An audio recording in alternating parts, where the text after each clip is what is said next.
Hi friends, எல்லோரும் எப்படி இருக்கீங்க? என் பேர் காயத்ரி. இன்றைக்கி நம்ம பார்க்க போகிற வீடியோ என்னென்னா, இப்போது இந்த வெஜிடபிள்ஸ் வச்சு நான் வந்து சூப்பும் செய்ய போகிறேன், பொரியலும் செய்ய போகிறேன். எப்படின்னு பார்ப்போம் வாங்க. ஃபர்ஸ்ட்டு குக்கரில் நம்ம இந்த கட் பண்ண வெஜிடபிள்ஸ் ஆட் பண்ணி சால்ட் இப்போ நம்ம கொஞ்சமாக சேர்த்துக்கிட்டா போதும். இப்போது நம்ம அந்த வெஜிடபிள்ஸ் வேகிறதுக்கு ஒரு 3 கிளாஸ் தண்ணி ஊற்றிக்கலாம். இப்போ நம்ம இந்த தண்ணியை தான் வந்து நம்ம சூப்புக்கு யூஸ் பண்ண போகிறோம். அதனால் கொஞ்சம் நம்ம தாராளமாகவே ஊற்றிக்கலாம். தண்ணி சேர்த்த பிறகு நம்ம நல்லா அதை மிக்ஸ் பண்ணிவிட்டு சால்ட்டோட குக்கரை க்ளோஸ் பண்ணிவிடுவோம்.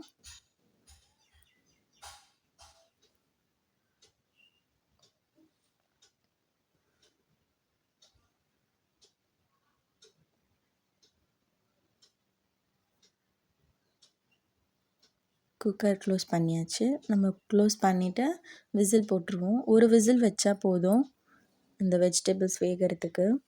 இப்போது டைம் வந்து ஈவினிங் 6:00 ஆகுது. நான் டின்னருக்காக தான் ப்ரிப்பேர் பண்ணுறேன். பசங்க இப்போ தான் ஸ்கூல்லேருந்து வந்திருக்காங்க. அவங்களுக்கு சூப்பும் கொடுத்துட்டு நைட் அதே யூஸ் பண்ணி பொரியல் பண்ணிடலாம் அப்படின்ட்டு பண்ணியிருக்கேன். இப்போது நம்ம இந்த வேக வச்ச வெஜிடபிளும் அந்த வாட்டரும் தனித்தனியாக செப்பரேட்டாக ஃபில்ட்ரு பண்ணி எடுத்துக்கலாம். எப்போவுமே நைட்டில் டிஃபன் இல்லை ஏதாச்சும் டின்னருக்கு செஞ்சுருவோம் சிம்பிளாக. ஆனால் இன்றைக்கி என்னாச்சுன்னா, காலையிலையும் குழந்தைங்களுக்கு இட்லி கொடுத்து அனுப்பிச்சேன். லஞ்சுக்கும் இட்லி கேட்டாங்க, அதனால் அதையும் கொடுத்து அனுப்பிச்சிட்டேன். ஸோ அதனால் ரைஸ் வச்சிடலாம் அப்படின்ட்டு.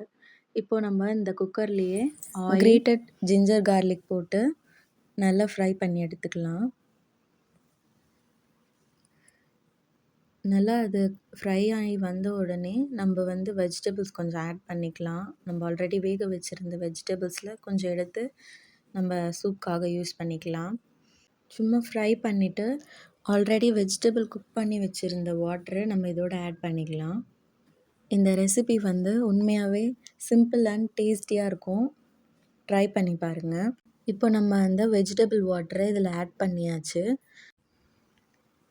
இப்போ இதை நம்ம ஃபுல் ஃப்ளேமில் வச்சு நல்லா கொதிக்க விட்டுடலாம். நல்லா கொதித்து வந்தப்புறமா நம்ம வந்து கார்ன்ஃப்ளவர் வந்து கட்டிகள் இல்லாமல் கரைச்சி இதில் ஆட் பண்ணிக்கலாம்.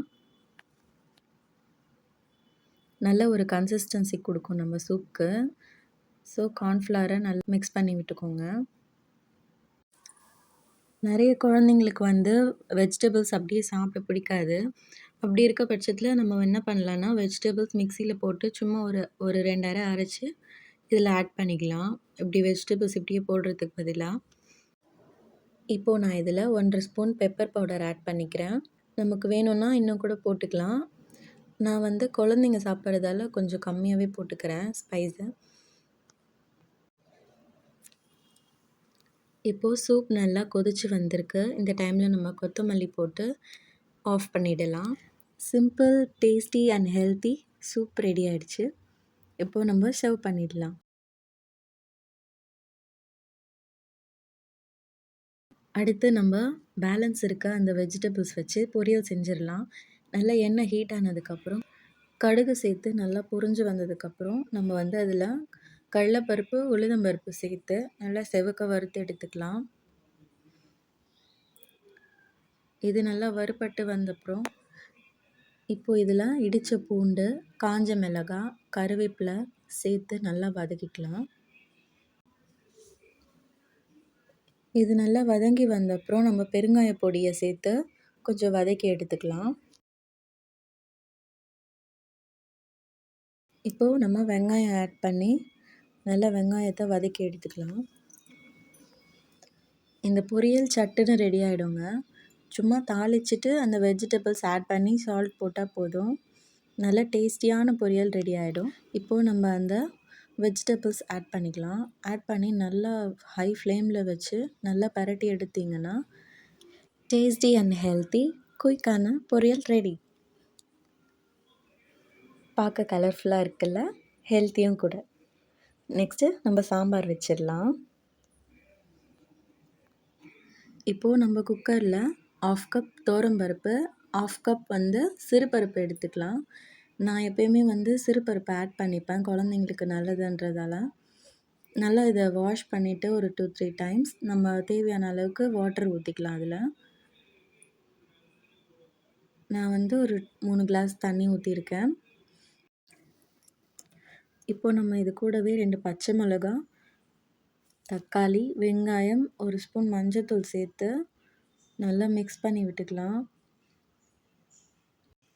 மிக்ஸ் பண்ண பிறகு ஒரு 2 டேபிள் ஸ்பூன் ஆயில் ஆட் பண்ணி நம்ம குக்கரை மூடி வச்சிடலாம். இது எங்கள் ஃபேமிலியோட ஃபேவரட் மிளகாய் கிள்ளி சாம்பார். நம்ம இந்த பருப்பை 4 விசில் விட்டு எடுத்துக்கலாம். அதுக்குள்ளே நம்ம தாளிக்க தேவையான பொருளாக கட் பண்ணி வச்சுப்போம். எண்ணெய் சேர்த்து கடுகு பொரிஞ்சு வந்ததும் நம்ம அதில் காஞ்ச மிளகாய், கருவேப்பிலை சேர்த்து நல்லா வதக்கிக்கலாம். இப்போது நம்ம அதில் ஒரு வெங்காயம் நல்லா பொடியாக கட் பண்ணி ஆட் பண்ணிக்கலாம். வெங்காயம் நல்லா வதங்கி வந்த அப்புறம் ஒரு தக்காளி சேர்த்து நல்லா வதக்கிக்கலாம். இதெல்லாம் சேர்ந்து நல்லா வதங்கி வந்த அப்புறம் நம்ம அதில் கொஞ்சம் பெருங்காயம் ஆட் பண்ணிக்கலாம். பெருங்காயம் ஆட் பண்ணதுக்கப்புறம் நம்ம ஒரு சின்ன நெல்லிக்காய் சைஸ் புளியை கரைச்சி இதில் சேர்த்துக்கலாம். புளி தண்ணி நல்லா கொதிச்சு வந்திருக்கு. இந்த டைமில் நம்ம வேக வச்சுருந்த பருப்பை நல்லா மசிச்சு இதோடு சேர்த்துக்கலாம்.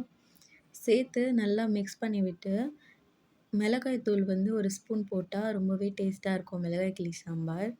எங்களுக்கு காரமாக இருந்தால் ரொம்ப பிடிக்கும். அதனால் கொஞ்சமாக சாம்பாருக்கு மிளகாய் தூள், தேவையான அளவு உப்பு சேர்த்து நல்லா மிக்ஸ் பண்ணிக்கோங்க. சாம்பார் நல்லா கொதிச்சு வந்துருச்சு. இப்போ நம்ம கொத்தமல்லி சேர்த்து இறக்கிடலாம். டேஸ்டியான மிளகாய் கிள்ளி சாம்பார் ரெடி. ஓகேங்க.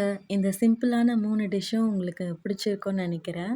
நல்லா இருந்தால் கமெண்ட் பண்ணுங்கள். தேங்க்யூ. பாய்.